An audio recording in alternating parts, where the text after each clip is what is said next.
झारखंड के उन तमाम सफेद पोश हुक्मरानों के लिए आज एक बहुत बुरी खबर है जो अब तक सरकारी खजाने का धड़ल्ले से बंदरबाट कर रहे थे, दुरुपयोग कर रहे थे। उन्हें लीच डाकुओं पर मुख्यमंत्री हेमंत सोरेन का हंटर चलने वाला है, जिन्होंने गरीबों के हक के पैसे से अपने बंगलों में मखमली घास उगवाई और दीवारों पर इटालियन पेंट लगवाया। डीएमएफटी फंड, जी हाँ, ये नाम आपने सुना होगा। District mineral foundation trust. वो पैसा, वो जमीन का सीना चीर कर निकालने वाले कोयले के बदले विस्थापितों और आदिवासियों की आंसू पोंछने के लिए था। उसे हमारे साहबों ने अपनी अय्यासी का अनलिमिटेड कैशबैक कार्ड बना लिया था। लेकिन साहब, अब आपकी उल्टी गिनती शुरू हो चुकी है।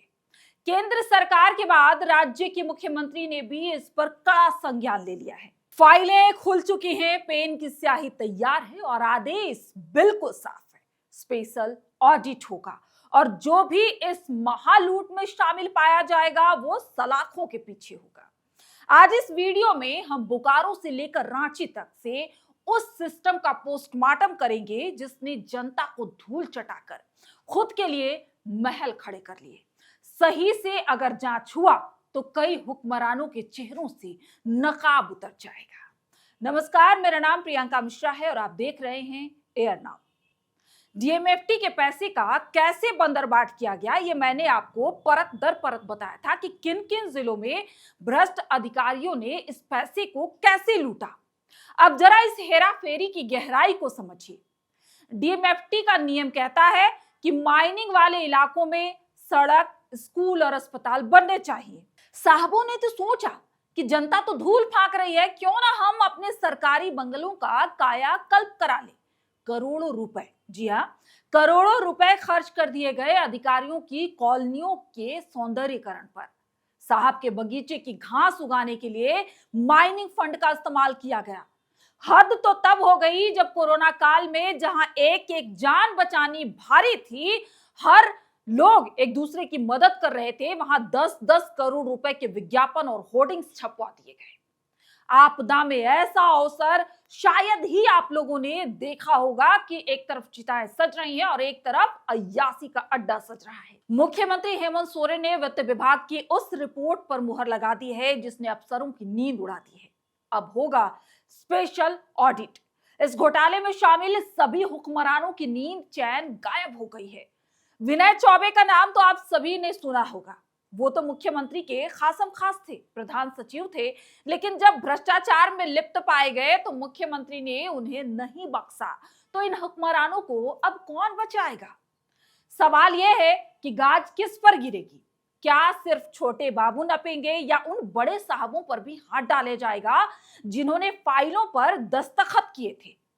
सूत्रों की माने तो कई जिलों के पूर्व उपायुक्त और वर्तमान अधिकारी इसके रडार पर हैं। जनता पूछ रही है कि साहब, जब आप उन आलीशान बंगलों में सो रहे थे तब क्या आपको उन आदिवासियों की याद नहीं आई जिनके हिस्से का शुद्ध पानी आपने अपने फाउंटेन में बहा दिया? मुख्यमंत्री का यह कड़ा रुख बताता है कि अब जीरो टॉलरेंस सिर्फ कहने के लिए नहीं है। अगर यह ऑडिट ईमानदारी से हुआ तो झारखंड के इतिहास का यह सबसे बड़ा प्रशासनिक शुद्धिकरण होगा। अब आपको बताते हैं कि मुख्यमंत्री ने इस मामले पर संज्ञान कैसे लिया। डीएमएफटी घोटाले की खबर मीडिया में परत दर परत खुलती रही। मामला प्रकाश में आने के बाद वित्त विभाग ने इसे संज्ञान में लिया। वित्त विभाग ने इस पर आपत्ति जताते हुए जांच कराने को कहा। मुख्य सचिव से गुजरती हुई ये फाइल, जिसमें करोड़ों के भ्रष्टाचार का खुला खेल शामिल था, वो फाइल मुख्यमंत्री तक पहुंच गया। इसके बाद मुख्यमंत्री ने भी इसकी गंभीरता समझी और जांच के आदेश दे दिए। अब आपको बताते हैं कि आने वाले दिनों में सबकी गर्दनें फंसने वाली हैं जो भी इसमें लिप्त हैं। 3 बिंदुओं पर जांच होगी। क्या योजनाओं में डीएमएफटी गाइडलाइन का पालन किया गया? मैं दावे से कह सकती हूं कि जो खबरें मैंने चलाई उसमें गाइडलाइन का पालन नहीं हुआ है जनाब। डीएमएफटी फंड से क्या बंगला चमकाने, जिम बनाने, अफसर कॉलोनी का मार्बल लगाने, स्विमिंग पूल बनाने के ऑर्डर दिए गए थे? दूसरे बिंदु जो वित्तीय अनियमितता की जांच की जाएगी। डीएमएफटी लूट के कॉकस ने वित्तीय अनियमितता की धज्जियां उड़ाकर रख दी है। आपको बताते हैं कि बोकारो के उन इलाकों में जाइए जहां माइनिंग होती है। धूल ऐसी कि सांस लेना दूभर है, पानी ऐसा कि पी लें तो बीमार पड़ जाएं। नियम कहता है कि डीएमएफटी का पैसा इन गांवों में लगेगा, लेकिन हुआ क्या? बोकारो के साहबों को लगा कि जनता तो धूल फाकने के आदी है, क्यों ना हम इस पैसे से अपनी ऑफिसर्स कॉलोनी को जन्नत बना दे, जहां जब तक रहे सुकून से तो रहें। करोड़ों रुपए फूंक दिए गए। साहब के बगीचे, उनकी चारदीवारी और उनके बंगलों के रिनोवेशन किए गए। सवाल यह बनता है कि क्या बोकारो के किसी विस्थापित के घर में टाइल्स लगी? नहीं जना, लेकिन साहब के टॉयलेट में इटालियन मार्बल जरूर लग गया। कोरोना काल में जब बोकारो के लोग ऑक्सीजन के लिए तड़प रहे थे, तब करोड़ों के होर्डिंग्स क्यों छप रहे थे? किसके लिए? क्या उन होर्डिंग्स पर साहब का चेहरा देखकर मरीजों का ऑक्सीजन लेवल बढ़ रहा था? ये जो स्पेशल ऑडिट की जांच है ना, ये अब बहुत ऊपर तक जाएगी, अगर सही से जांच हुआ तो। बोकारो में तैनात रहे उन तमाम आईएएस और प्रशासनिक अधिकारियों की लिस्ट तैयार हो रही है जिन्होंने फाइलों पर आंख मूंद कर या जानबूझकर दस्तखत कर दिए। सुनिए भ्रष्ट अधिकारियों, आपको लगता था कि आप जिलों से ट्रांसफर होकर रांची के मंत्रालय में छिप जाएंगे तो बच नहीं पाएंगे।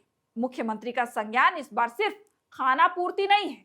खबर है कि कई वेंडर्स जो साहबों के खासम खास थे, उनकी पेमेंट फाइलों की दोबारा जांच की जा रही है।